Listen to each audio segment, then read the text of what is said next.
12시 많은 참여 바랍니다. 네, 오늘도 여러분들의 경제적 자유를 위해서 한 발짝 다가가는 저는 이대리 이윤지입니다. 오랜만에 양대 증시에 빨간불이 시원하게 들어왔습니다. 코스피 같은 경우에는 1% 넘는 상승을 보여줬고요. 코스닥 같은 경우에는 장중 하락 전환되기도 했습니다만 탄력을 올려가면서 오후장에 0.73% 정도의 상승을 보여주며 마감을 보여줬습니다. 이렇게 양대 증시에 빨간불이 들어온 가운데 시장이 주목한 세 가지 키워드 수익 봉투에 담아봤습니다. 첫 번째 수익 봉투 키워드부터 바로 한번 만나보시죠. 오늘 시장에서는 구리 관련된 종목들이 주목을 받았습니다. 이구산업같이 구리의 대장 종목은 오늘 20% 넘는 급등을 보여줬고요. 구리 관련된 종목들 전반적으로 빨간불을 켰는데 지금 구리 가격이 급등을 하고 있다라고 얘기를 하고 있습니다. 사상 최고치를 경신할 것이다 라는 보도 기사에 영향을 받고 있는데요. 구리 관련된 종목들 같은 경우에는 트럼프의 관세 우려에 직격탄을 받고 있다라는 점이 나와 있습니다.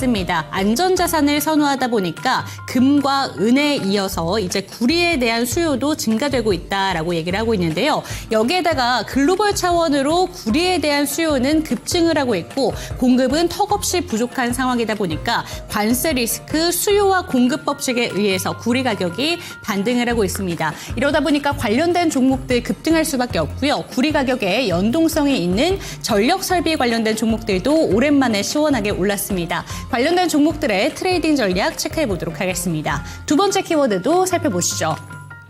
네, 두 번째 키워드는 2차 전지 관련된 이야기를 해보도록 하겠습니다. 오늘 2차 전지 종목들 오후장에 시원하게 올랐는데요. 그 이유는 구광모 회장의 발언이었습니다. 구광모 LG그룹 회장이 배터리 산업의 육성 의지를 강하게 밝혔습니다. 이로 인해서 2차 전지 종목들 온기가 확산이 됐는데요.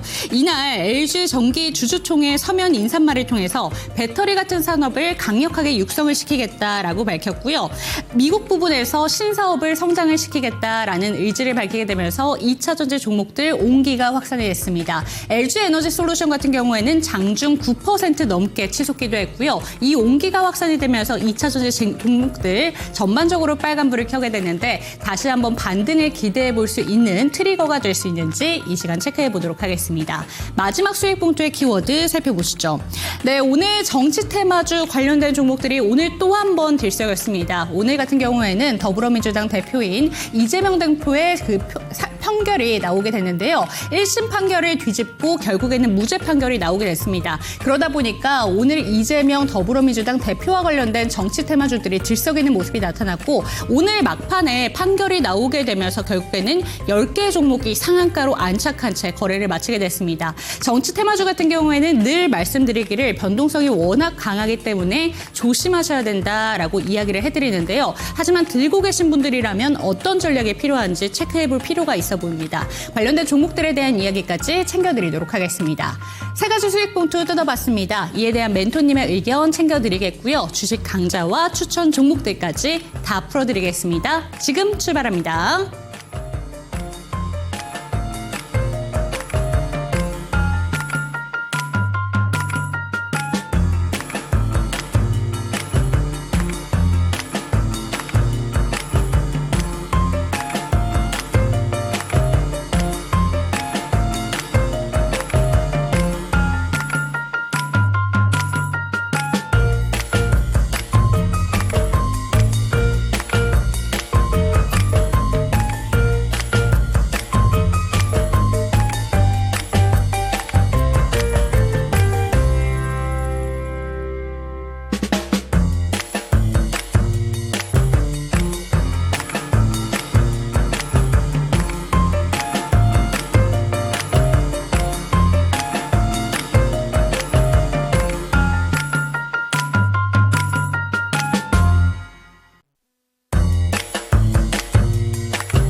네, 오늘도 여러분들의 경제적 자유를 위해서 한 발짝 다가가는 저는 이대리 이윤지고요. 이 시간 함께 하실 주식 멘토부터 소개해드리도록 하겠습니다. 나도 투자자분의 박성재 멘토와 이 시간 함께 합니다. 멘토님 안녕하세요. 반갑습니다. 네, 오늘 시장은 어떻게 보셨을까요? 오늘 양대 증시에 그래도 빨간불이 들어와 줬습니다. 어떻게 생각하실까요? 우선 미국에서 상호 관세에 대해서는 우리가 우려했던 것보다는 조금 완화적이다라는 측면으로 해석이 되면서 사실 시장의 분위기는 좀 나쁘지 않은 것 같습니다. 우선 미국에서 소비자 신뢰 지수가 많이 꺾였습니다. 네. 근데 이게 중요한 게 소비자 지표, 그러니까 이 어떤 관세로 인해서 소비자 신뢰 지수 자체가 지금 꺾이고 있는 상황이거든요. 그러니까 이런 어떤 경기 지표 데이터 자체가 꺾인다라는 것이 트럼프 대통령이 앞으로 공격적인 관세 정책을 피는데 조금 제한적일 수 있다, 브레이크가 걸릴 수 있다라는 측면으로 해석이 된 것 같아요. 지표가 안 좋으면 경기 침체 우려로 사실 해석이 될 수도 있는데, 근데 이제 경기 침체로 해석이 되기보다는 오히려 이런 지표가 부진했기 때문에 오히려 관세에 대해서 조금 완화적으로 나갈 거다라는 그 부분에 기대감이 더 컸던 것 같습니다. 또 이제 여러 가지 내용이 있었습니다. 미국에서 나온 그 데이터 센터 버블론 이야기가 나오는데, 미국 내에서는 지금 엔비디아가 좀 힘을 못 쓰고 있어요. 근데 한국 반도체는 조금 무관하게 가고 있는 상황인데, 반도체의 시세의 연속성을 좀 보이기 위해선 그래도 엔비디아와 마이크론 테크놀로지의 어떤 실적이 조금 이제 어떤 가격의 상승이 중요할 것 같아요. 그래서 이런 부분들도 제가 체크를 해보면 좋을 것 같고, 좀 화면을 보면서 제가 좀 지수 하나를 좀 보면서 좀 설명을 좀 드리고 싶습니다. 오늘은 좀 코스피보다는 코스닥 지수를 좀 보면서 설명드리고 싶은데, 이게 시장의 좀 저점을 암시하는 것일 수 있어서 그래요. 보면은 코스닥이 700포인트가 조금 유의미하게 좀 지지랑 저항으로 조금 나오는 모습들을 볼 수가 있어요. 그래서 이 부분에서 이게 바닥을 조금 잡은 거라고 한다면 다음날 조금 내일까지 조금 올라주는 그림이 나와주는지를 조금 체크를 해볼 필요가 있습니다. 반대로 700포인트 이하로 밀려와 버리게 되면은 신용 매물이 터질 위험들이 있거든요. 그래서 이게 진짜 반등인지 하루 정도 더 지켜볼 필요가 있다라는 말씀을 좀 드리고 싶고, 중요한 게 지금 오늘 주식 주가들 종목들을 한번 보게 되면은 반등이 나온 종목들이 그동안 약세를 보이던 종목들이 반등이 나왔어요. 시장에서 주도적으로 거래가 되던 종목들은 오히려 조금 좋은 흐름을 보이지 못했거든요. 그래서 이게 단순히 기술적 반등 차원에서의 반등의 가능성도 있는 겁니다. 그래서 하루 정도 더 지켜볼 필요가 있다. 그래서 지수에 또 너무 좀 집착을 할 필요는 없을 것 같고, 지금 어떤 재료라든지 일정들을 좀 잘 주목을 하면서 그 재료와 일정들을 앞두고서 수급이 얼만큼 들어오는지 옥석 가리기를 좀 잘 할 필요가 있는데, 옥석 가리기를 잘 할 수 있는 방법이 있습니다. 오늘도 제가 잠시 후에 스마트 머니 기법 강의 통해서 다 말씀을 드릴 거예요. 그래서 이 시간을 통해서 잘 배워가셨으면 좋겠고, 방송 말미에는 스마트 머니 공략주를 또 소개해 드릴 예정이니까 이제 끝까지 시청 당부 드리도록 하겠습니다. 네, 시장에 대한 이야기 전반적으로 챙겨봤고요. 막판에 저희 공략 종목들 나가니까요. 막판까지 끝까지 채널 고정해 주시기 바랍니다. 그렇다면 시장에 주목한 세 가지 키워드 바로 한번 뜯어볼 텐데요. 첫 번째 키워드부터 살펴보도록 하겠습니다.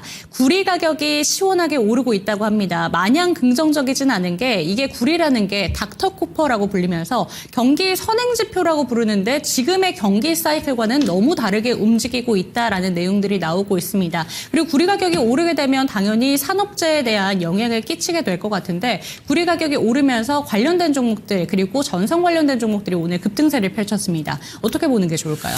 우선 구리 선물 가격이 사상 최대치를 또 갱신을 했고요. 현물 가격도 톤당 지금 $10,000가 그쵸. 넘어갔어요. 그러니까 이게 굉장히 조금 상승세가 가파르게 나오고 있는 상황인데, 우선 주요 원인은 미국의 보호무역 기조가 조금 강화되었다라는 측면입니다. 트럼프 대통령이 상무부에 구리를 수입하는 데에서 국가 안보에 대해서 어떤 영향을 끼치는지 조사를 하라는 말이 나왔거든요. 되게 섬뜩한 거죠. 왜냐하면 구리에 대해서도 관세를 25% 부과할 가능성이 높아진 겁니다. 그러다 보니까 이게 이제 글로벌 원자재 기업들이 미국에 지금 관세가 조금 시행이 되기 전에 먼저 이제 공급을 하는 그런 흐름들을 보이고 있고요. 그래서 미국 외 지역에 구리 부족 현상이 나타나고 있습니다. 그래서 구리 가격이 올라가고 있다라고 볼 수가 있고, 결론은 트럼프 대통령의 관세 이제 그 발언 때문에 관세 정책 가능성 때문에 많이 올라가고 있다라는 것을 볼 수가 있고 그리고 기본적으로 그 인플레이션에 대한 걱정도 사실 조금 있는 것이 사실입니다. 하반기에 이제 인플레이션이 다시 고도될 수 있다라는 그런 측면의 해석도 지금 나오고 있는 상황이라서 보통 인플레이션이 온다라고 했었을 때는 커머더티 그러니까 원자재 쪽에 대한 어떤 해칭 수요가 분명히 있기 마련입니다. 특히 구리 같은 경우는 어떤 산업 이제 경기가 조금 돌아선다라고 했었을 때 여러 산업에서 다 사용이 되는 게 구리잖아요. 그쵸. 그러다 보니까 구리가 좀 대표적인 어떤 커머더티 자산으로서의 어떤 해칭 수요가 들어갈 수 있다라는 점이 있고 최근에 구리 선물 지수가 계속 오르고 있었거든요. 그래서 공매도 세력들이 공매도를 많이 참여를 했는데 이게 더 많이 올라가 버리니까 이게 쇼스퀴즈로 작용을 하면서 올라간 그런 측면도 있습니다. 그래서 그런 부분들도 있고 AI 데이터 센터에 대해서도 지금 데이터 센터에 대한 어떤 확장이 조금 진행이 되고 있다 보니까 여기에 대한 어떤 전력 수요로 인해서 구리에 대한 수요가 조금 올라간다라는 측면도 있습니다. 또 그걸 아셔야 되는 게 이 글로벌에서 그 구리에 대한 수요가 가장 높은 국가가 중국입니다. 58%거든요. 58%다 보니까 지금 중국이 이번에 양회에서도 이야기했지만 147조 원을 인프라랑 건설 프로젝트에 투자를 한다라고 했어요. 구리 수요가 크게 증가를 할 수밖에 없는 것이죠. 결론적으로 트럼프에 대한 관세 그리고 쇼스퀴즈 여기에 더해서 중국의 어떤 수요랑 경기 부양책까지 생각을 했을 때 구리 가격이 올라갈 수밖에 없는 거고 그리고 이제 골드만삭스에서도 그래서 12,000불에 대한 전망을 내놓기도 했습니다. 네. 잘 봐야 되는 게 구리 관련주들 저는 조금 더 좋게 봐도 된다 봐요. 왜 그러냐면 이게 트럼프 대통령이 또 관세 이야기 또 할 수가 있잖아요. 그러면 또 이제 이게 관세에 대한 어떤 그 방어 종목으로 또 구리 쪽 관련 종목들이 올라갈 이제 요인이 있습니다. 그래서 그런 측면에서 구리 관련주들을 조금 살펴보면 단기적으로 조금 더 올라갈 여지가 있다라고 저는 보고 있습니다. 그럼 오늘 함께 오른 이 전선 전력 설비 관련된 종목들은 어떻게 대응하는 게 좋을까요? 제가 전력망 쪽들은 항상 좋게 봐요. 그러니까 구리 가격 때문에 올라가는 것이 핵심이 아니고요. 사실 전력망 쪽은 좀 길게 봤었을 때는 데이터 센터 증가에 따른 전력망의 증가 그리고 미국의 어떤 전력망 시설이 노후화된 데에 대한 어떤 수요에 대한 증가 이런 부분들을 포인트로 좀 놓고 봤으면 좋겠고 전력망 관련 종목들은 사실상 가장 잘 봐야 되는 게 결국에 실적 성장이 조금 컨센서스대로 잘 방향대로 나아가고 있는지 여부를 체크하는 것이 중요할 것 같고 그 안에서 사실 구리 가격이 어떤 단기적인 변동성에 인해서 움직이는 것은 단기적 요소에 불과하다 이렇게 이야기 드리고 싶습니다. 네, 좋습니다. 첫 번째 키워드인 구리 관련의 내용들까지 한번 체크를 해봤습니다. 해지 차원에서 조금 더 장기적으로 보셔도 괜찮겠다라는 점 짚어주셨으니까요. 참고가 되셨으면 좋겠습니다. 하단에 보이는 QR코드 스캔하시고 들어오신다면 조금 더 자세한 대응 전략 받아가실 수 있으니까요. 참고해 보시고요. 종목 진단 원하시는 분들은 02-2128-8566번도 참고해 주시기 바랍니다. 두 번째 키워드로 넘어가 보도록 하겠습니다. 2차 전지 종목들이 저는 오후장에 시세 보면서 깜짝 놀랐습니다. 이거 갑자기 무슨 일이야? 라고 했더니 오늘 LG전자의 주주총회에서 관련된 이야기가 나오면서 2차 전지 산업을 핵심 산업으로 키우겠다라는 발언에 영향을 끼쳤습니다. 근데 사실 이게 냉정하게 보면은 발언을 한 거잖아요. 맞습니다. 아직까지 드러난 건 없습니다. 예. 근데 이걸로 시세가 이렇게 불을 뿜어도 되는 건지 의문이 들더라고요. 어떻게 보셨을까요? 사실 이 국광무 회장님 말씀뿐만 아니고 여러 내용들이 있었습니다. 네. 우선 주주총회에서도 주력 사업의 시장 지배력을 더 견고히 하겠다. 그리고 차세대 배터리 공정 기술 등에서도 더욱더 나아가겠다라고 네. 말하면서 특히 사실 다른 산업보다 배터리 산업에 대한 성장을 확고히 하겠다라는 의지를 분명하게 조금 드러낸 부분들이 있습니다. 그리고 LG 에너지 솔루션이 그 폴란드의 국영전력공사죠. PGE의 ESS용 그 LFP 배터리, 그 리튬 인산철 배터리에 대한 대량 공급 계약을 또 맺기도 했습니다. 이런 부분들 때문에 사실 오늘 보면 2차전지 소재 기업들, 장비 기업들이 전체 다 엄청 강세로 간 건 아니거든요. 그러니까 보면 대형주들 위주로 갔고 특히 그 중에서도 LG 에너지 솔루션이 좀 특히 좀 강하게 올라가기도 했습니다. 여기뿐만 아니고 이제 NH 투자증권에서도 보고서를 통해서 CO2 규제 효과로 인해서 유럽의 전기차에 대한 수요가 좀 증가를 하고 있다. 지금 성적이 좋다라는 내용들이 지금 보도가 되고 있어요. 그러니까 견조한 이제 유럽 판매 덕분에 사실상 이 1분기에 대한 어떤 재고 조정이 마무리가 되고 네. 2분기 때부터는 사실 본격적으로 사실 이 재고를 축적하는 방향으로 갈 가능성이 높다.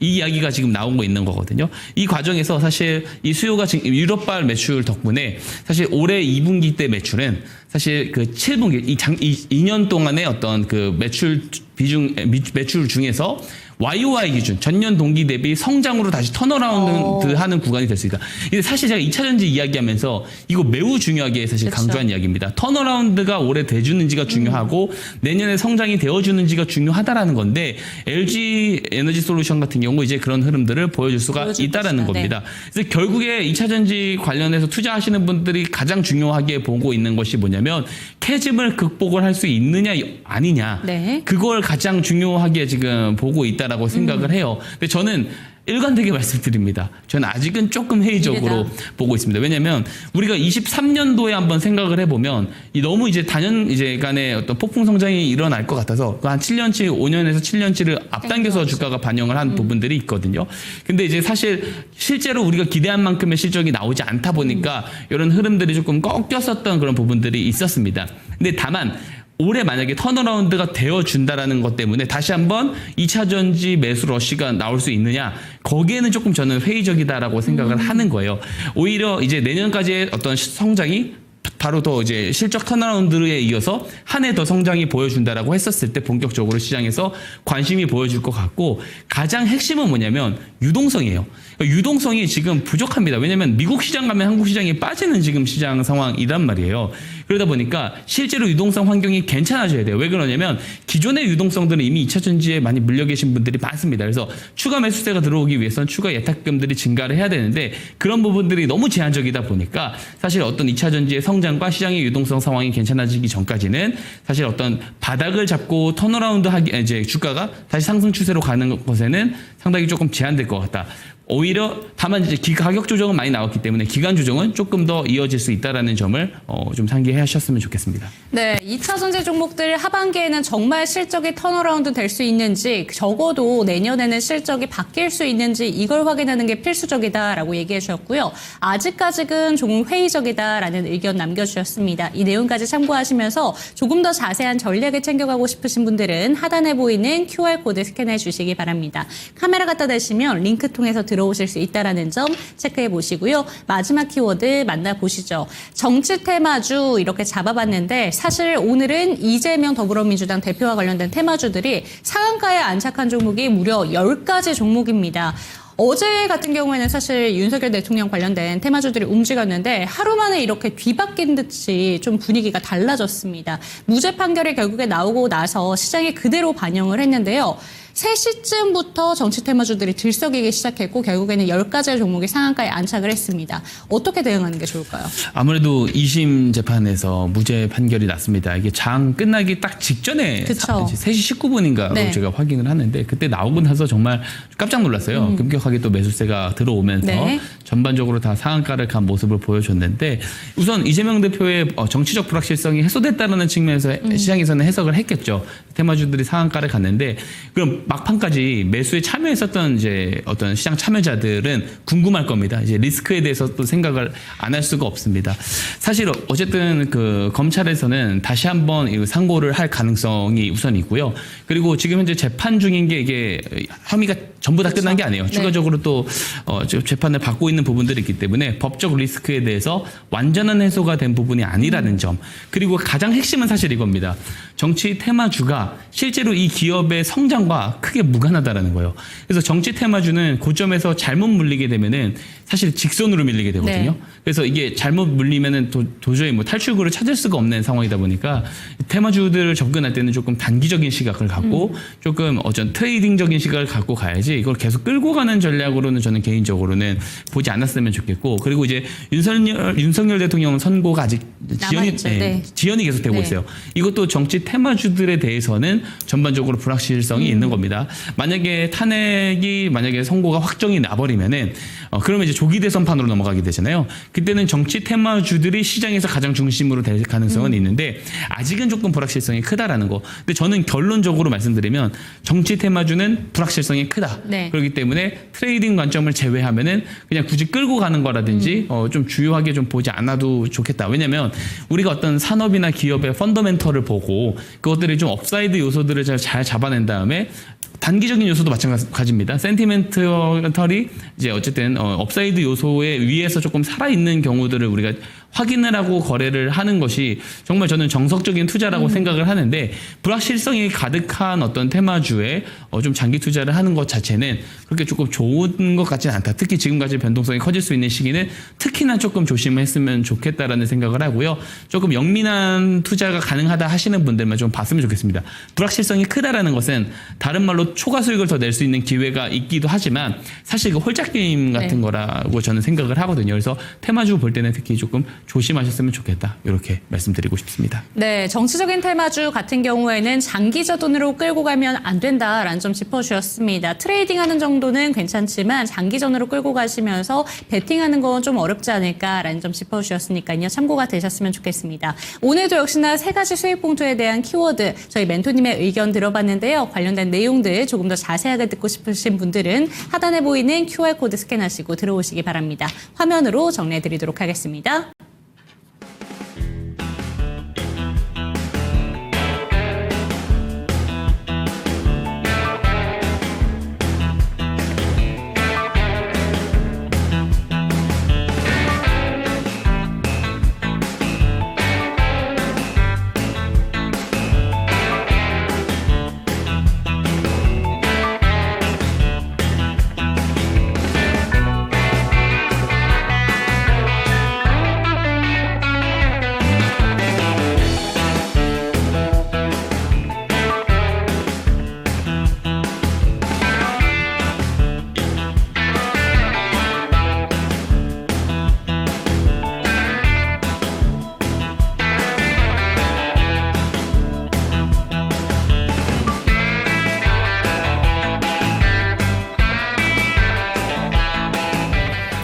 김사원의 수급 특징주 시간입니다. 이 대형업종의 긍정적인 모멘텀과 외국인과 기관의 순매수 속에 오늘 코스피와 코스닥 양대 지수 모두 빨간불 켜면서 장 마감했습니다. 코스피 2643선, 코스닥은 716선에서 빨간불 켰네요. 오늘 장 수급 특징주 함께 살펴보도록 하시죠. 먼저 외국인이 담아갔었던 종목입니다. 네, 오늘 외국인이 담아갔었던 종목 1등 종목과 2등 종목이 삼성전자와 SK하이닉스였습니다. 삼성전자 2.68%, SK하이닉스도 2.88%의 상승세였는데요. 외국인 순매수 1, 2위 자리를 차지했고요. 6만 전자와 21만 닉스를 탈환했습니다. 오늘 이 두 종목을 중심으로 반도체 업종들의 수급이 또 강하게 들어왔습니다. 이에 따라 반도체 업종에 따라 오늘 장을 또 상승 견인했다는 점 함께 체크하시면 되겠습니다. 다음으로는 현대차와 기아가 이름 올리고 있습니다. 0.91%, 0.60%의 상승세였고요. 삼성 SDI에 대해서도 3.22%의 상승세로 오늘 장 마감했습니다. 오늘 다 강했던 종목군들입니다. 반도체, 자동차, 그리고 2차 전지까지 오늘 장에서 주목해보면 좋을 종목군들이었습니다. 매도세도 함께 보시죠. 모두 파란불 켜면서 마감한 종목들인데요. HD 현대일렉트릭이 강한 매도세가 출회가 됐고요. 네이버, KB금융과 신한지주 등의 금융주들을 팔고 있는 외국인입니다. 또 아모레퍼시픽까지 오늘은 또 상단에 이름 올렸다는 점 함께 체크하시면 되겠습니다. 다음으로는 기관에서도 함께 살펴보도록 하시죠. 네, 오늘 기관이 담아갔었던 종목, 기관도 비슷한 종목군을 담아갔습니다. 순매수 상위 종목으로 이름 올리고 있는 LG 에너지 솔루션 함께 살펴보도록 하시죠. 오늘 7.30%의 급등세를 보였는데요. 구광모 회장이 배터리 사업에 주력을 다하겠다라는 소식과 함께 2차 전지에 관한 2차 전지주에 대한 기대감이 계속해서 상승하고 있습니다. 또 가지고 있는 재료들도 워낙에 좋기 때문에 2차 전지와 반도체주 오늘 굉장히 좋았다는 점 함께 체크하시면 될 것 같고요. 하나 에어로스페이스에 대해서도 담아가고 있는 기관입니다. 또 삼성전자 동반으로 담아가고 있는 모습이고요. KB금융과 삼성 SDI까지 확인이 되고 있습니다. 매도세도 함께 보시죠. 사실 오늘 외국인이 선택했던 종목 중에는 현대차가 있었습니다만 오늘 강한 매도세가 출회가 됐던 현대차였습니다. 기관에서는 오늘 현대차를 가장 많이 팔았고요. 유한양행과 삼성중공업, 하나엔진, HD한국, 조선해양 등의 조선업종들로도 강한 매도세가 출회됐다는 점 함께 체크하시면 되겠습니다. 다음 코스닥에서도 함께 살펴보도록 하시죠. 오늘 코스닥에서 외국인과 기관이 담아갔었던 종목, 눈에 띄는 종목은 바로 에코프로 BM이었습니다. 오늘장의 주인공이라고 할 수 있었는데요. 2차 전지주들의 향연이 굉장히 전망이 밝게 제시되고 있는 가운데 오늘 순매수 1위 종목으로 이름을 올리게 됐습니다. 또 외국인뿐만 아니라 기관에서도 오늘 에코프로 BM을 가장 많이 담아갔다는 점도 함께 체크하시면 되겠습니다. 다음으로는 알테오젠과 피롭틱스, HPSP 고영이 이름 올리고 있는데요. 사실 어제장에서 이번 연도 들어서 우리 시장을 견인해줬던 주도주들이 약세 흐름을 보였습니다. 하지만 외국인은 오늘 두루 담아갔었다는 점은 함께 체크를 하시면 되겠습니다. 매도세도 함께 보시죠. 삼천당제약 오늘 1.35%의 하락세입니다. 외국인이 가장 많이 팔았던 종목으로 이름 올리고 있고요. 네이처셀도 오늘은 7.63%의 하락세로 장을 마감했습니다. JYP엔터, 대주전자재료, LK캠 같은 종목들에서 강한 매도세가 출회가 됐는데요. 대주전자재료와 LK캠은 반도체 소부장주들에 대해서는 외국인은 오늘 팔았다는 점 함께 체크하시면 되겠습니다. 기관에서도 함께 살펴보도록 하시죠. 네, 순매수 상위 종목으로 이름 올리고 있는 에코프로 BM 3.63%입니다. 오늘 기관에서도 함께 담아가는 모습이었고요. 에코프로까지 확인이 되고 있습니다. 알테오젠과 파마리서치, 루닛에 대해서는 순매수세가 들어오고 있다는 점 함께 체크하시면 될 것 같고요. 매도세도 함께 보시죠. 오늘 외국인과 마찬가지로 반도체 소부장 업종들을 가장 많이 팔고 있는 기관입니다. 대주전자재료, 유진테크 등의 이런 종목들 오늘 파란불 켜면서 장 마감했다는 점 함께 체크하시면 될 것 같고요. 고영, ABL바이오, 보로노이까지 오늘 기관의 강한 매도세가 출회됐습니다. 이상 김사원의 수급특징주 시간이었습니다.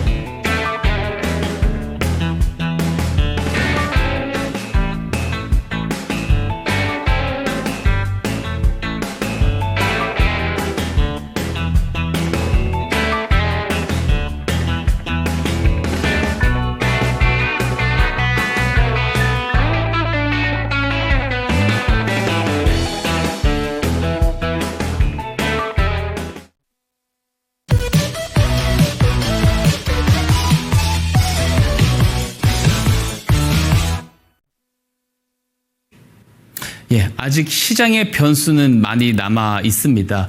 이 시장의 변수가 언제 끝날지 알 수 없어요. 정치적인 변수들도 있고, 그리고 관세에 대한 이야기도 언제 어떻게 다시 등장할지 알 수 없습니다. 무엇보다 신규 예탁금이 지금 시장에 들어오지 않는 상황이죠. 수급이 그 어느 때보다 타이트합니다. 수급이 타이트하다라는 건 뭐예요?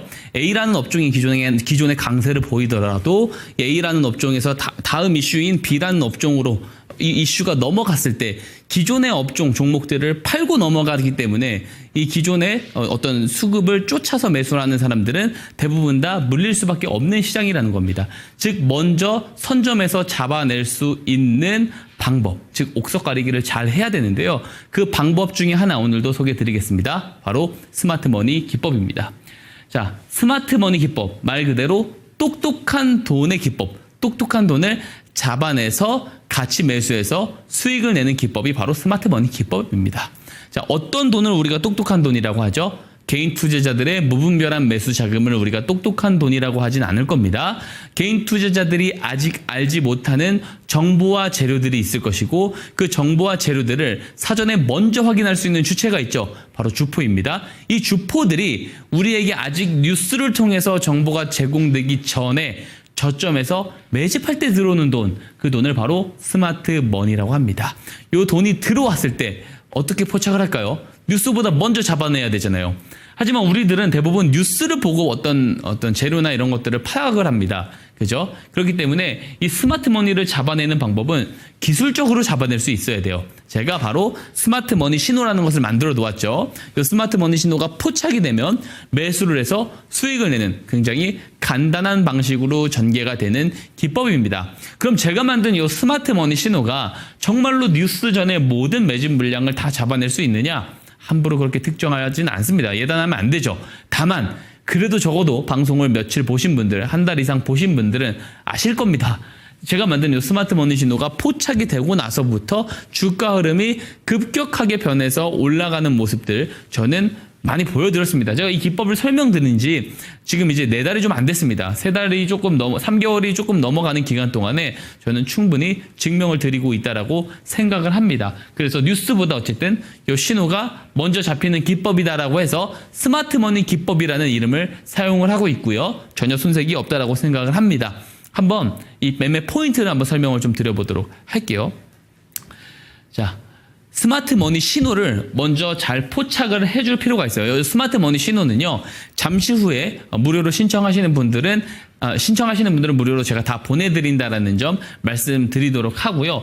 이 신호랑 손절 추세선을 같이 보내드립니다. PDF 파일로 작성을 해서 보내드립니다. 그거를 보시고 신호를 등록을 하시는 거예요. 등록을 하시면 매매 방법도 굉장히 간단한데 본격적인 설명에 앞서서 제가 오늘도 이야기를 드리겠습니다. 좋은 기법과 그렇지 않은 기법은요, 2가지 요소에서 차이가 있습니다. 첫 번째는 수익성입니다. 당연한 소리죠. 근데 대부분 개인 투자자분들은요, 수익성이라고 한다면 승률에 너무 좀 집착을 하는 경향들이 있어요. 예를 들어서 제가 주변 사람들이 기법을 만드는 것을 옆에서 좀 지켜보면 대부분 다 패턴에 좀 집착을 많이 하세요.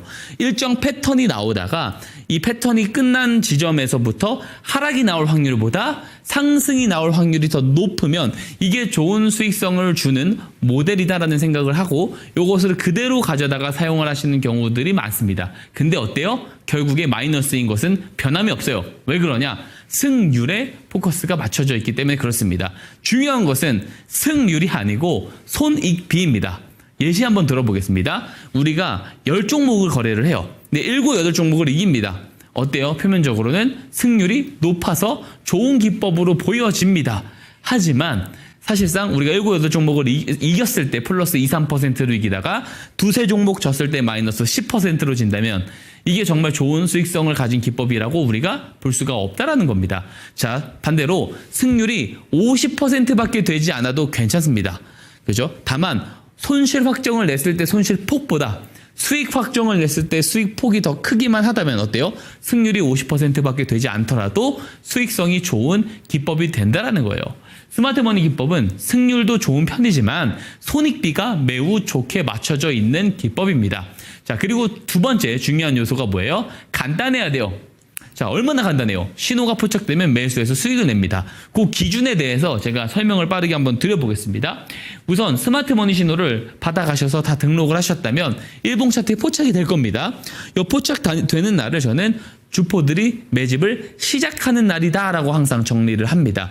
자, 시작을 했으면 어떻게 돼요? 거래량이 이때부터 많이 늘어나기 시작해요. 왜 그러냐면 시작일 하루 만에 많은 물량을 매집하는 데 제한됩니다. 하지만 시작을 했으면 추가적으로 매집을 해야 되겠죠. 그렇기 때문에 포착일로부터 급격하게 거래량이 늘어나기 시작합니다. 언제보다? 포착일 이전보다요. 자, 그러다가 뉴스가 나오면서 급등이 나오게 되는데 그럼 우리는 어디서 잡을 수 있느냐? 우선 조정을 기다리는 방법이 있습니다. 어디까지? 기준봉 저점까지 조정을 기다리는 방법이 있어요. 자, 다시 말하면 스마트머니 신호가 포착된 날 캔들 있죠. 캔들 저점 지점까지 조정이 나왔을 때 매수를 하는 방법이 있는 겁니다. 근데 기회를 안 주고 바로 올라가는 경우들도 굉장히 많아요. 오히려 더 많습니다. 그런 분들, 이제 그런 기회비용을 놓치고 싶지 않다 하시는 분들은 스마트머니 신호 포착일 종가에 매수를 하거나 혹은 포착일 그 고점 있죠. 윗꼬리 고점을 돌파할 때 매수를 하는 방법이 있어요. 근데 쉽다면서 나 이것도 너무 어렵다 하시면은 좋습니다. 다 잊어버리셔도 됩니다. 딱 한 가지만 기억을 해주시면 돼요. 실제로 스마트머니 신호가 포착이 되고 포착일 이전보다 포착일 이후부터 거래량이 급격하게 증가를 했다면 추가 매수로 판단을 하고 이제 주가 위치와 상관없이 매수를 하면 됩니다. 다만 거래량이 바로 늘어나진 않는다라고 했을 때 우선 보류를 하는 거예요. 보류를 하다가 추후에 거래량이 늘어나는 모습들이 나오기 시작한다면 그때 매수를 하면 된다라는 것이고요. 그리고 제가 앞에서 강조드렸던 거 뭐예요? 손익비라 말씀드렸죠. 뭐가 중요해요? 손절하는 방법도 중요합니다. 손절 추세선을 이탈했을 때는 과감하게 정리를 하면 됩니다. 그러면 어떤 게 가능하냐? 손실은 짧게, 수익은 길게 가는 기법이 완성이 됩니다. 이게 방송 보신 분들은 알겠지만 제가 공략주 소개해드리는 거 타율이 굉장히 좋습니다. 그죠? 그리고 올라가면은 10%로 안 끝나죠. 그죠? 40~50% 많게는 뭐 1~2개월 만에 100% 가는 것도 제가 보여드렸잖아요. 어떻게 이렇게 잘 맞아 떨어지냐면 제가 과거 데이터들을 많이 축적을 해서 뽑아낸 신호가 스마트머니 신호이기 때문에 그렇습니다. 주가가 크게 올라간 주식들 있죠. 단연간의 데이터를 모아놓고 저점에서 어떤 매집의 유형의 공통점들이 있는지를 압축해서 추출해 놓은 것이 스마트머니 신호이기 때문에 이런 좋은 성적들을 보여주게 되는 겁니다. 자, 다 이해가 안 가시는 분들이 있기 때문에 예시 종목으로 설명드리도록 하겠습니다. 자, 오늘 사실 레인보우 로보틱스 오늘까지 마지막 그 예시 종목으로 보고 다음 주부터는 제가 다른 예시 종목 가지고 올 거예요. 근데 제가 가지고 오는 예시 종목들은 다 결과론적인 거 아니냐라고 이야기를 하실 수가 있습니다. 당연히 그런 자세가 필요합니다. 제 말을 믿으시면 안 되겠죠. 자, 그런 분들은 자, 스마트머니 기법으로 매번 방송 나올 때마다 방송 말미에 공략주들 소개 드리잖아요. 그 공략주들 지금 어떻게 됐는지 한번 다 돌려보시기 바랍니다. 다 올라가진 않겠죠. 어떤 건 손절 추세선을 이탈하고 넘어가는 경우들도 있어요. 하지만 올라갔을 때 그 종목들이 얼만큼 올라갔는지 직접 확인해 보시기 바랍니다. 자, 그래서 제가 잠시 후에도 새 종목 리뷰 드릴 거예요. 제가 공략해드렸었던 종목들까지. 그래서 예시 종목부터 공략주 새 종목까지 스마트머니 기법이 이렇게 진행이 되는구나. 요것을 좀 이해를 하셨으면 좋겠습니다. 우선 레인보우 로보틱스 작년 말이죠. 굉장히 큰 뉴스가 있었습니다. 삼성전자에서 지분 35%를 더 추가적으로 양수를 한다라고 해서 기존에 갖고 있던 지분까지 더해서 58%를 보유하게 됐습니다. 이제는 삼성전자의 자회사가 된 레인보우 로보틱스죠. 근데 여기서 스마트머니 기법이 뭐라고 말씀드렸죠? 공시가 나오기 전에, 뉴스가 나오기 전에 요 내용을 알고 있는 주포들의 매집 자금을 요 신호가 잡아낼 수 있어야 된다라고 이야기를 드렸습니다. 재료의 성격을 한번 보자고요. 주식 양수도 계약 체결. 뭐예요? 양사 간에 얼만큼 지분을 양도 양수할 건지 협의를 통해서 협의가 끝나면 계약이 체결되고 공시로 우리한테 전달이 됩니다. 즉, 우리는 요 내용을 공시가 나온 날 알 수가 있지만 이제 회사 내부 관계자들은 어때요? 미리 이 협의 과정 속에서 미리 알 수가 있는 재료의 성격을 가지고 있다는 겁니다. 그러면 주포는 회사 내부 관계자냐? 그렇게 이분법적으로 볼 수는 없습니다. 단순한 이해관계자들일 수도 있고요. 이해관계자들의 지인들일 수도 있는 겁니다. 심지어 주포들이 이런 내용들을 기반으로 저점에서 매집을 했는지 안 했는지 우리는 정확하게 알 수 없어요. 중요한 것은 뭐냐면 스마트 머니 신호는 그래도 먼저 잡아내 주었다라는 사실입니다. 한번 차트를 보면서 설명 이어가 보도록 할게요. 자, 제가 앞에서 보여드렸었던 양수도 계약 체결이 나오고 나서 그 다음날 올해 첫 거래일이죠. 1월 첫 거래일에 점 상한가를 가게 됩니다. 대형 뉴스가 터졌으니까 점 상한가 당연히 가야죠. 근데 스마트 머니 신호는 녹색 기둥 표시거든요. 그 이전에 두 번이나 이렇게 포착을 해주게 됩니다. 언제? 11월 7일에 최초 포착을 해줬고요. 12월 24일에 두 번째 포착을 해줬습니다. 자, 최초 포착일 당연히 뭐겠어요? 자, 포착일 뭐라 그랬어요? 제가 앞에서 매집의 시작일이다 말씀드렸습니다. 뭐가 달라져야 된다고 했어요? 포착일 이전보다 이후의 거래량이 늘어나야 된다 말씀드렸죠. 포착일 이전에 수개월 동안의 거래량 없습니다. 포착일로부터 거래량이 늘어나기 시작합니다. 늘어난 거 안 보이죠? 잠시 후에 제가 보여드릴게요. 자, 그 다음에 뉴스가 나오면서 급등이 나와요. 자, 어떻게 해석을 해볼 수 있어요? 포착일로부터 이 뉴스가 나와서 급등이 나오기 이전에 갑자기 늘어난 거래량은 이 내용을 알고 있는 주포들의 매집 거래량일 가능성이 높다라고 합리적으로 추론을 해볼 수가 있는 겁니다. 그죠? 그렇다라고 확정할 수는 없지만 스마트머니 기법 논리를 갖다 붙이면 잘 맞아 떨어진다는 거예요. 자, 올라가고 나서부터 노란 추세선인 손절 추세선을 이탈하지 않고 200% 넘게 올라가는 모습을 레인보우 로보틱스가 보여줬습니다. 자, 거래량이 늘어났잖아요. 안 보이시죠? 앞에 거래량이 너무 커서 그래요. 확대 한번 해보도록 하겠습니다. 자, 한번 확대해 볼게요. 보시면 실제로 최초 포착일, 녹색 기둥 표시 최초 포착일 이전에 거래량 없잖아요. 포착일 직후부터 정말 거래량 늘어나죠. 자, 정말로 이렇게 늘어납니다. 그러면 나중에 뉴스가 나와서 급등이 나오죠. 우리 이렇게 보면 돼요. 포착이 나오고 나서 거래량 늘어난다. 매수. 언제 매도해요? 뉴스가 나오면서 급등 시세가 나올 때 분할 매도를 하면 된다라는 겁니다. 근데 제가 아무리 이런 좋은 예시 종목을 가지고 설명을 드려도 실제로 이런 제가 공략주를 소개해드렸었던 종목들 리뷰 드리면 어때요? 다 비슷하게 가죠. 잠시 후에 새 종목 한번 보세요. 제가 직접 소개해드렸던 종목도 대부분 비슷하게 간다라는 것을 볼 수가 있을 겁니다. 아무리 좋은 예시 아무리 제가 증명을 드린다 하더라도 직접 이용을 해보시지 않으면은요 체감이 안 갑니다. 그래서 이 스마트 머니 기법 제가 무료로 그냥 보내드린다고 하잖아요. 그렇기 때문에 그냥 제가 PDF 파일 보내드릴 테니까 이게 되는지 안 되는지 직접 두 눈으로 검증하고 이용을 해보시기를 바라겠고요. 제가 한 가지 더 소개를 하나 더 드릴 게 있습니다. 다음 페이지 보여주시면 주식을 최근에 또 시작하시는 분들이 좀 많아진 것 같습니다. 부쩍 많아진 것 같은데 우리가 상승장, 예를 들면 우리가 코로나 팬데믹 이후에 막대한 유동성이 풀리면서 올라가는 상승장은요 추세선만 안 깨지면 계속 올라갑니다. 차트를 볼 필요가 없어요. 근데 지금까지 수급이 타이트할 때는 기술적 분석이 상당히 옥석 가리는데 중요합니다.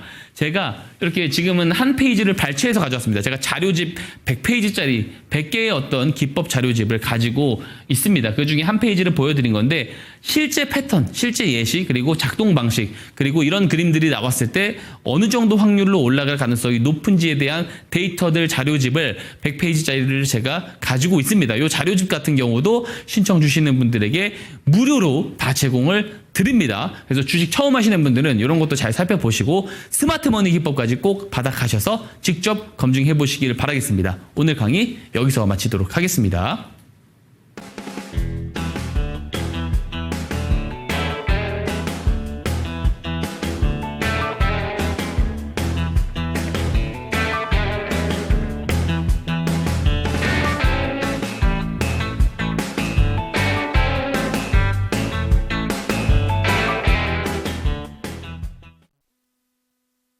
네, 저희 박성재 멘토님과 오랜 기간 동안 함께하신 분들이라면 방송을 보시면서 신뢰감이 팍팍 올라가셨을 거라는 생각이 듭니다. 하지만 멘토님 자체를 믿으시는 것보다는 스마트 머니 기법을 믿어보셔라 라고 계속해서 강조를 해주시고 계시니까요. 하단에 보이는 QR코드 스캔하시고 들어오시기 바랍니다. QR코드를 스캔하시면 링크 하나가 뜹니다. 그 링크를 통해서 들어오셔서 스마트 머니 기법 신청합니다. 남겨주시면 선착순으로 다 제공이 된다는 점 기억해 보셨으면 좋겠습니다. 그럼 방송에서 공개된 종목들 중에서 수익률이 가장 높은 종목들은 어떤 종목들이 있는지 오늘도 한번 확인해보고 가시죠. 지금 보시는 것처럼 수익률 탑5 종목들 수익률이 무척 높습니다. 세 가지 종목은 벌써부터 100% 넘는 수익률을 보여주고 있고요. 두 가지 종목도 76%, 81% 놀라운 수익을 보여주고 있는데 오늘 만나볼 리뷰 종목 바로 한번 체크해 보도록 하겠습니다. 첫 번째 리뷰 종목은 오늘 전력 설비 테마가 구리 관련된 종목들이랑 연동성이 있으면서 함께 올랐는데 LS 일렉트릭 오랜만에 한번 살펴보도록 하겠습니다. 이 종목이 3차 목표가로 34만 원이 제시가 됐었고 2차 달성 수익률이 벌써 60%를 넘긴 종목입니다. 이 종목이 2월 19일에 30만 3,500원까지 고점 터치가 나왔다가 한 달 넘게 조정이 나왔고요. 오늘 다시 한번 좀 들썩이고 있습니다. LS 일렉트릭 어떻게 들고 가는 게 좋을까요? 보유자분들은 지금 좋다라고 생각하고 오히려 더 사도 된다라고 생각하고 신규 접근도 가능하다라고 저는 생각을 하거든요. 우선 지금 이제 전력망 쪽이 가격이 상당히 매력적으로 많이 밀렸어요. 그러니까 성장성에 대한 성장 전망이 떨어진 게 전혀 없단 말이에요. 특히 이제 동사 같은 경우는 XAI에 좀 전력기기를 좀 공급한다는 소식까지 정해졌습니다. 특히 이제 이 테슬라의 계열사다 보니까 테슬라의 그록이 사실 진짜 저도 다 써보거든요. LLM 모델들을 다 써보는데 단연 최고입니다. 제가 제 기준에서는. 근데 이제 어쨌든 지금 이제 점진적으로 갈수록 이 AI에 대한 어떤 산업이 성장함에 따라서 데이터 센터가 더 많아져야 돼요. 그리고 그에 따라서 더 전력망 시설이라든지 이런 것들이 더 많이 공급이 돼야 되고 매번 제가 이야기를 드리지만 미국의 전력망, 송배전망 자체도 보통 1950년대에서 60년대에 다 지금 깔려져 있습니다. 근데 수명이 70년이거든요. 다 됐어요. 그러니까 교체 주기기도 합니다. 그래서 이게 성장성이 저는 이게 5년짜리가 아니고 5년 이상까지 꾸준히 성장성이 나올 수 있다라고 저는 보고 있고 LS 그룹주들이 전반적으로 저는 다 그렇게 보고 있고 관세 이야기 꼭 하시는 분들이 있는데 관세가 보편적으로 전부 다 부과가 되는 거기 때문에 그것 때문에 뭐 경쟁력이 악화되고 그런 게 절대 아니라는 점 말씀드리고 싶습니다. 차트 보겠습니다. 자, 지금은 좀 꺾였는데 이 앞에 스마트머니 신호, 녹색 기둥 표시 나오는 데만 한번 보자고요. 보면은 9월부터 옆자리로 가다가 신호가 뜨고 나서 그리고 거래량이 바로 안 늘어나서 우선 보류죠. 거래량이 늘어날 때쯤 제가 1월 13일에 공략주를 소개를 드리니까 어때요? 뉴스가 나오면서 급등이 나오고 네. 60%대 시세가 나온다라는 거예요. 지금은 많이 눌렸는데 오히려 매수 기회로 활용해 볼 만하다. 이 말씀을 좀 드리고 싶습니다. 그리고 기존 목표가는 유지 드리도록 하겠습니다. 네, LS 일렉트릭 지금 들고 계신 분들이라면 추가 매수를 하셔도 좋고요. 신규 매수 관점으로 여전히 유효하다라는 점 체크가 되셨으면 좋겠습니다. 특히나 오늘 같은 경우에는 외국인과 기관의 대량 수급까지 들어왔다라는 점 챙겨가시고요. 목표가 그대로 유지해 보도록 하겠습니다. 두 번째 종목은 로보티즈인데 사실 물적 분할 이슈로 인해서 주가가 많이 밀려 내려왔습니다. 하지만 어제 하나증권에서 물적 분할은 맞지만 주가 하락은 지금 과도한 상태다라는 내용이 나왔고요. 로보티즈 지금 보신다면 5차 목표가까지 제시가 된 종목이고 이 종목이 수익률 탑5 안에 계속해서 이름을 올리고 있는 종목입니다. 지금 시점에서 이 종목은 어떻게 바라보실까요? 조금 더 밀리는 거 기다려보자라는 차원에서 가지고 나왔거든요. 네. 우선 이제 물적 분할도 자율주행 로봇 분야만 조금 떼어나간 거고 로봇 산업을 전체 다 띄어서 나가는 게 아니다 보니까 하락이 조금 제한되는 것 같습니다. 그래서 조금 더 롱텀하게 보면 마지막 제가 목표가로 제시드렸었던 5만 원까지 갈 수 있을 거라고 분명히 보고 있고요. 구글에서도 피지컬 AI 프로젝트에서 동사의 기술을 도입한다는 것이 재료가 좋은 게 너무 많이 나왔어요. 사실 스마트머니 신호가 뜨고 나서 좋은 재료가 계속 나오면서 올라갔거든요. 차트 보면서 좀 구체적으로 좀 설명 한번 드려보겠습니다. 자, 우선 스마트머니 신호가 11월 19일 정도에 한 번 더 발생했죠. 두 번이나 포착이 됐습니다. 포착되기 전에는 하락 추세였습니다. 포착되고 나서 거래량 늘어나더니 바로 올라갔어요. 그래서 제가 12월에 공략주를 소개를 드렸는데 이렇게 좋은 성과가 나왔습니다. 물론 저는 지금도 로봇주는 계단식 상승이다 올해 네. 이 말씀을 드렸거든요. 저는 공매도 여파 때문에 조금 더 밀릴 수 있다 봐요. 그래서 만약에 3만 원이 깨져서 한 2만 7천 원, 8천 원까지 내려오면 그때부터는 다시 한번 적극적으로 매수를 할 시점이다 라는 말씀을 꼭 드리고 싶어서 미보유자분들은 조금 더 추가적인 조정을 기다려보자 이 말씀을 좀 드려보고 싶었습니다. 네, 오히려 주가 조정은 더 나올 수 있다라고 합니다. 하지만 확인해보고 미보유자 분이시라면 관심 두셨다가 들어가는 것도 나쁘지 않겠다라는 점 짚어주셨으니까 5차 목표가 그대로 홀딩해보면서 지켜보도록 하겠습니다. 다음 종목은 저희가 12월 달에 추천을 받았던 종목이고요. 바이오 플러스 한번 체크해보도록 하겠습니다. 8,010원까지 터치가 나왔다가 상당히 오랜 기간 동안 조정을 받았습니다. 최근 저점 기준으로는 6,100원까지 떨어졌었는데요. 최근 분위기를 보니까 외국인들의 대량 수급이 꾸준히 들어오고 있습니다. 그런 관점에서 다시 한번 지켜보자라는 의미인 건지 이 종목은 어떤 부분에 집중해 보는 게 좋을까요? 왜냐면 이게 조금 느린 편이거든요. 네. 스마트머니 신호가 사실 뜨고 나서부터 좀 오래 걸리면서 천천히 올라가는 경우도 있고 급격하게 올라가는 경우도 있는데 오래 걸릴 뿐 저는 이게 아직 제대로 된 랠리가 나오지 않았다라고 생각을 합니다. HA 필러 사업이 굉장히 호조를 보이고 있고 특히 HA 필러 이게 중국 쪽에 대한 어떤 수요 기대감이 굉장히 커요. 이게 경기 부양에 대한 어떤 기대감까지 저는 크게 조금 볼 수가 있고 특히 수요에 대한 이제 소비에 대한 쪽에서의 부양이 굉장히 클 것이기 때문에 저는 이쪽에서에 대한 어떤 업사이드 기대감도 굉장히 기대를 해볼 수 있다라고 생각을 합니다. 차트 보겠습니다. 보면 작년 8월 차트부터 가지고 온 거거든요. 마찬가지죠. 스마트머니 신호 뜨기 전에는 눌리다가 뜨고 나서 거래량 바로 안 늘어나요. 한번 깨고 나서 올라와서 거래량이 늘기 시작합니다. 그리고 나서 저는 공략주로 굉장히 뒤늦게 소개해드렸거든요. 네. 근데 이제 17% 시세고 거래량이 늘어날 때 매수를 했으면 벌써 뭐 30%, 40% 시세가 이미 나왔어요. 근데 저는 아직도 조금 장기적으로 매집을 하고 있다라고 생각을 합니다. 그래서 지금 정도에도 충분히 매수 가능하다라는 점 말씀드리고 중요한 것은 제가 이제 공략주로 소개해드릴 때는 이미 늦은 경우들이 꽤 있어요.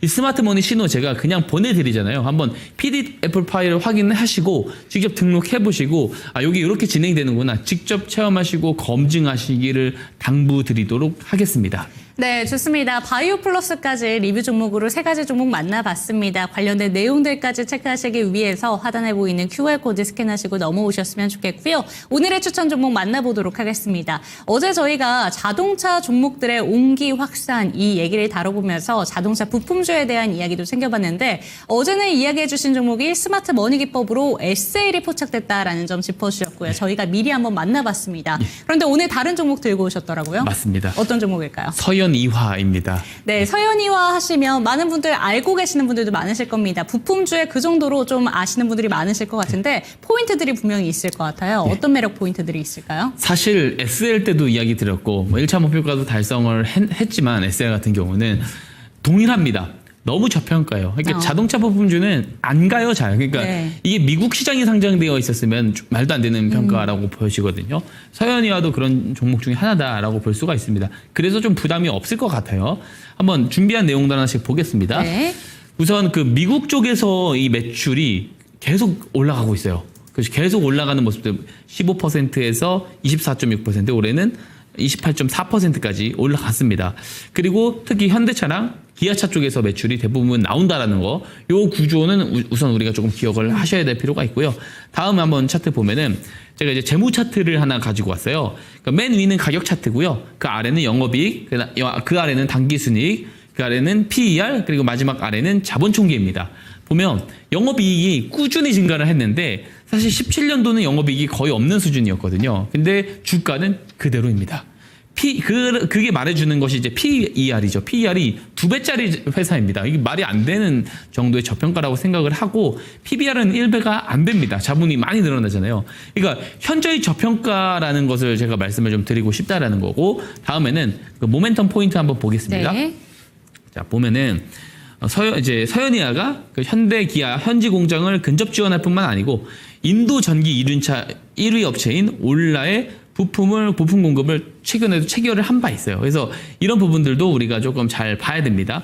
전기차 쪽에도 부품을 공급을 한다라는 점 보시면 좋을 것 같고, 미국에 930억 원을 투자해 공장을 설립한다, 조지아주에. 그러니까 미국 내 공장을 설립한다라는 거, 관세로부터 자유로울 수 있다라는 점, 이것도 중요한 포인트가 되겠죠, 지금은.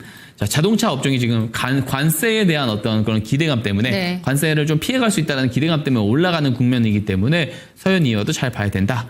다음 페이지 보면은요, 중요한 게 이거죠. 트럼프 대통령이 어쨌든 동사의 최대 고객인 현대차에 극적인 립 서비스를 들어가기도 했고, 여기에 대해서 조금 미국에 투자를 한다라는 부분과 관세에 대해서 조금 자유롭다라는 부분들이 지속적으로 부각될 수 있어요.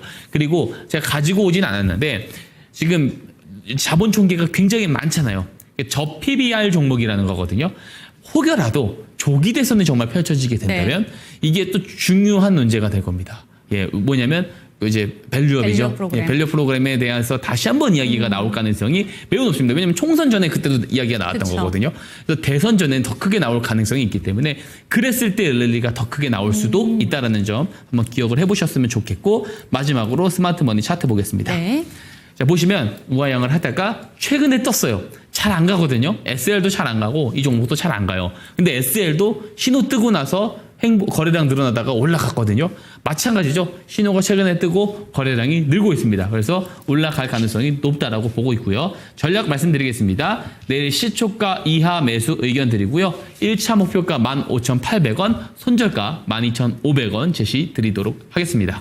네, 자동차 부품주들 정말 한참 저평가되어 있다라는 점 강조해 주셨습니다. 서현이와 오늘의 추천 종목이었는데요. 내일 시초가 이하에서 매수하셔서 목표가 15,800원, 손절가 12,500원 체크해 보시기 바랍니다. 스마트 머니 기법 반드시 받아가셔라 계속해서 안내 도와드리고 있는데요. QR코드 통해서 들어오셔서 머니 기법과 함께 전략까지 챙겨가시기 바랍니다. 화면으로 만나보시죠.